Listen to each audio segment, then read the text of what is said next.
Welcome back mga kaaldab. Ito na naman po ang inyong lingkod, si Mr. Destiny. At magbibigay po tayo ng pinakamainit na update po ngayon sa social media mga kaaldab. Ito yung nakakatuwa po na pinag-uusapan sa Instagram, sa Twitter at sa Facebook. Marami nagsasabi na hindi naman daw po si Congressman Arjo at hindi naman po raw ito kumbaga masabing inedit lang. Marami kasi ngayon naglalabasan mga kaaldab. Nagawa-gawa lang po talaga ng Armin. Para lang po may pakita ngayong mahal na araw. Para lang po may masabi. Ganito po talaga ginagawa nila. Pansin nyo po ba mga kaaldab? Bakit nga po ba sunod-sunod at napakaraming edited ang kumakalat? Napakaraming update na kung saan mapapaisip po talaga kayo? Base po sa mga nakakalap nating impormasyon. Yung kay Catherine daw po kay Maine Fulkerson, di raw po totoo yun. Maraming nagsasabi na nakikisaw-saw lang. Para lang nga daw po talaga pag-usapan. Gaya ng sinabi ko, dito naman po sa channel ni Mr. Destiny, lahat naman po ng mga update na gusto nyo pong malaman, pabor man o hindi, ina-update po yan ni Mr. Destiny. Kaya nga po maraming nagre-react sa atin, maraming nagko-komento. Napaasa channel tayo. Pinapakita ko lang po kasi sa mga video na pinanonood ninyo na parang may mali. Hindi po ba? Ang title nila talagang kakaiba. Pero kung mapapakita nyo naman po yung video, talagang nagmamadali pong umalis.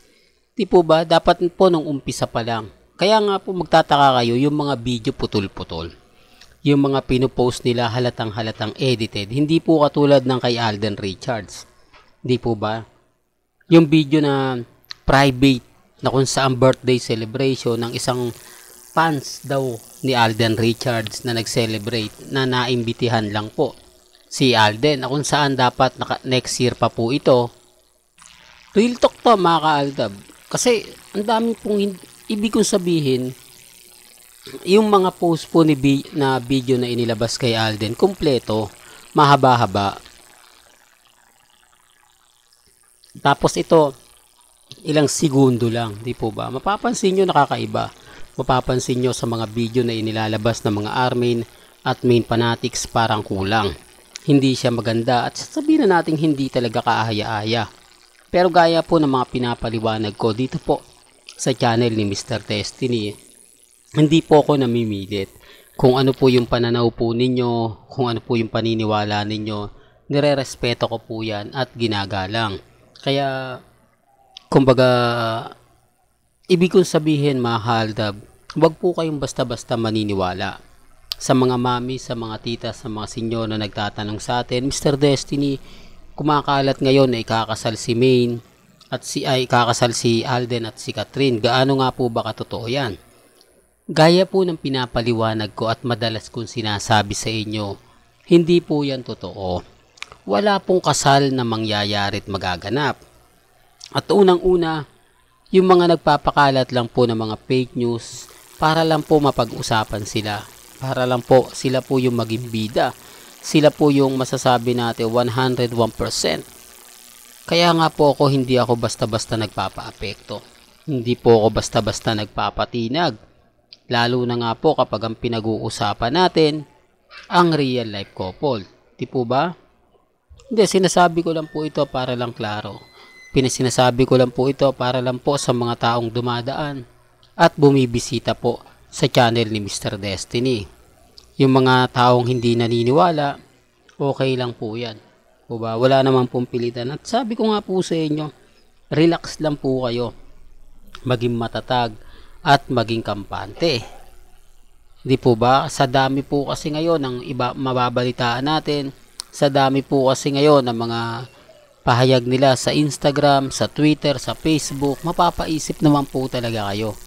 Kaya nga po putol-putol yung mga video na ibinibigay nila para lang po masabi na may update sila. Di po ba?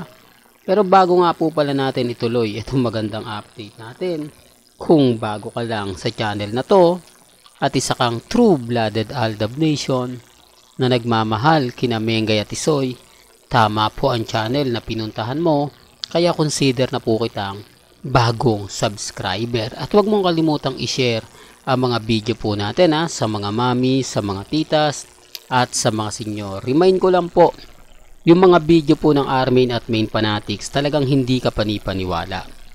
Hindi talaga natin masasabing totoo dahil bitin lagi. Di po ba? Alam nyo naman po pagdating sa mga apps na palit ulo, gawain na po talaga ng Armin yan Tapos ibibintang sa Aldab. Ito, remind ko lang po, lahat ng mga ina-update kong photos nila Main at ni Alden, totoo po yun. Throwback nga lang po yun, pero totoo. Totoong sila po yun. Totoong, kumbaga, ginawa yun ni Alden Richards kay Main Polkerson. Lahat po ng mga inilalabas at napapanood ninyo, lalo na po ng video ng mga Aldab noong panahong 2015 hanggang 2019, lahat po yun 101% legit. Hindi ko po yun inedit, wala pong computer na nangyari o apps na masasabi natin na ipagmamalaki nila na nako, inedit lang yan ni Mr. Destiny. Ang kagandahan nga po nito mga kaaldab, dahil noong mga panahon po noon wala naman po talagang edited picture. Noong mga panahon na yon, wala naman po talagang kumbaga ganito ganyan. Kasi totoo naman po yung mga sinasabi ko Totoo naman po yung mga pinapaliwanag natin. Hindi lang talaga nila tanggap dahil may mga bagay-bagay nga po na mapapaisip naman po talaga kayo. Sa ngayon, masaya po ako sa mga nababasa ninyo. Masaya po ako sa mga napapanood at napapakinggan po natin. Bagamat maraming komento, bagamat maraming sinasabi na, nako Mr. Destiny, move on ka na, tapos na yung boxing, wala naman pong problema. At dito naman po sa channel ni Mr. Destiny, lahat naman po na mga gusto nyo pong mapanood, mapakinggan, ibinibigay ko at ibinabato. Kaya po dun sa mga sumusuporta pa rin po sa Aldab, sa mga nagmamahal po sa Aldab, relax lang po kayo. Eto, gumagawa sila ng mga ganitong bagay para saan? Para lang masabi, para lang iparamdam na ang kasama ni Alden Richards ay iba at ang kasama ni Main Polkerson walang iba kundi si congressman. Di po ba ganun talaga talagang ganun po yung tema na ginagawa nila para lang po mapaboran sila, para lang po masabi na mas click sila kaysa po sa atin. Di po ba? Sinasabi ko lang po ito para lang sa kaalaman ng lahat, sa mga ayaw pong maniwala, sa mga nagsasabi na fake news ako, okay lang naman po yun. Hindi naman po ako namimilit. Kasi alam ko naman po yung totoo Alam naman po natin ang buong senaryo. Kaya lang siyempre normal lang po na maraming babatikos, normal lang po na maraming magre-react at magsasabi ng fake news si Mr. Destiny. Well, hanggang dito na lang po ang ating latest updates. Kaya kung gusto nyo pa po ng pinaka-latest at sariwang update, abay tumutok lang po kayo dito po sa channel ni Mr. Destiny para updated po kayo sa mga latest at sa mga bagong video po na ilalabas po natin maya-maya lang. Hanggang sa muli, salamat po sa panonood at pakikinig.